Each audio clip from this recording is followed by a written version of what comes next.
అదే RTV app వార్తల్ని క్షణాల్లో చదివే అవకాశం ఉంటుంది. ఒక న్యూస్ పేపర్, ఒక టెలివిజన్ ఛానల్ మీ చేతుల్లో ఎప్పుడూ ఉంటాయి. మల్లేశ్వర స్వామి దేవరగట్టు క్షేత్రమునందు ఈరోజు నూతనంగా మనం అక్కగారు వైకుంఠం జ్యోతమ్మ అక్కగారు, అలాగే మన వైకుంఠం శివప్రసాద్ అన్నగారు మమ్మల్ని కొత్తగా నూతనంగా ఎన్నుకోవడం జరిగింది. ఇక్కడున్న దేవరగట్టు మల్లమల్లేశ్వర స్వామి క్షేత్రంలో ఏదైతే అభివృద్ధి కొరకు కానీ అలాంటిది, అలాగే రోడ్డు విషయం కూడా అక్కకి తెలియజేశాం.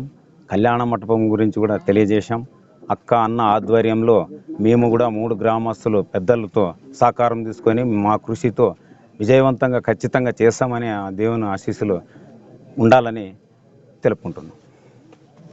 ఈరోజు దేవరగట్టు మల్లమల్లేశ్వర స్వామి గారి ఆశీస్సులతో మన రాష్ట్ర ముఖ్యమంత్రి చంద్రబాబు నాయుడు గారు, అలాగే మన తెలుగుదేశం పార్టీ రాష్ట్ర అధ్యక్షులు పల్లా శ్రీనివాసరావు గారు, అలాగే మన యువ నాయకుడు నారా లోకేష్ బాబు గారి ఆదేశాలతో ఈ దేవరగట్టు మల్లమల్లేశ్వర స్వామి ఆలయానికి మన వీరనాగు గారిని చైర్మన్గా నియమించడం జరిగింది.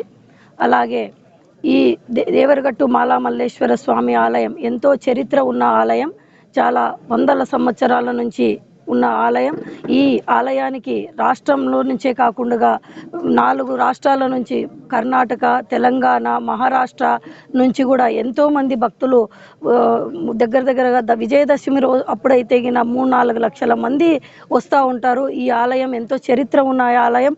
ఈ ఆలయానికి గతంలో ఉన్నట్లుగా కాకుండా రాజకీయాలకు సంబంధం లేకోకున్నట్లుగా కొత్తగా ఈ నెర్నికి తాండా కొత్తపేట ప్రజల కోసం ముఖ్యంగా వాళ్ళనే చైర్మన్గా నియమించడం ఇప్పుడు ఫస్ట్ టైంగా జరుగుతూ ఉంది. గతంలో ఉన్న రాజకీయాల నాయకులు వాళ్ళ సొంత కుటుంబ సభ్యులు ఇక్కడ చైర్మన్గా కొనసాగడం కూడా జరిగింది. అప్పుడు చాలా ఈ దేవస్థానంకి ఏమీ అభివృద్ధి కూడా జరగలేదు. అలా కాకుండా ఇప్పుడు ఈ 3 గ్రామాలకు చెందిన ప్రజల్ని చైర్మన్గా ఎన్నిక చేయడం ఉద్దేశం ఏమిటంటే, ఈ ఆలయం కూడా అభివృద్ధి వాళ్ళ ఆధ్వర్యంలో వాళ్ళ గ్రామాల వ్యక్తులు కాబట్టి వాళ్ళైతేనే చేస్తారని చెప్పే నమ్మకంతో మేము వీరనాగు గారికి చైర్మన్గా కూడా ప్రకటించడం జరిగింది. ఇప్పుడు ఈయన ఆధ్వర్యంలో ఇక్కడ కొంచెం గతంలో ఉన్న రోడ్డు సౌకర్యం సరిగా లేదు. ఇక్కడ నీటి సమస్య కూడా ఎక్కువగా ఉంది. వచ్చిన భక్తులకు చాలా ఇబ్బంది కలుగుతూ ఉంది. అలాగే కమ్యూనిటీ హాల్ కూడా ఇక్కడ ఆగిపోయింది. ఇంతకు ముందు బేస్మెంట్ లెవెల్ వరకు వేసి, ఇప్పుడు అది కూడా నెక్స్ట్ విజయదశమి లోపల ఈ 3 కూడా కంప్లీట్ చేసి వచ్చే భక్తులకు ఇబ్బంది కలగకుండా కూడా చేయాలని చెప్పేసి కూడా మేము కూడా ఇన్ఛార్జిగా మేము కూడా వీరికి ఇక్కడ దేవస్థానం అభివృద్ధికి కూడా పాటుపడతామని చెప్పి కూడా తెలియజేసుకుంటూ, ఆ దేవరగట్టు మల్లమల్లేశ్వర స్వామి ఆశీస్సులు మన రాష్ట్ర ముఖ్యమంత్రి చంద్రబాబు నాయుడు గారికి, అలాగే ఆర్నూరు నియోజకవర్గ ప్రజలకు కూడా ఉండాలని చెప్పేసి కోరుకుంటూ ఆ భగవంతుని సెలవు తీసుకుంటున్నాం.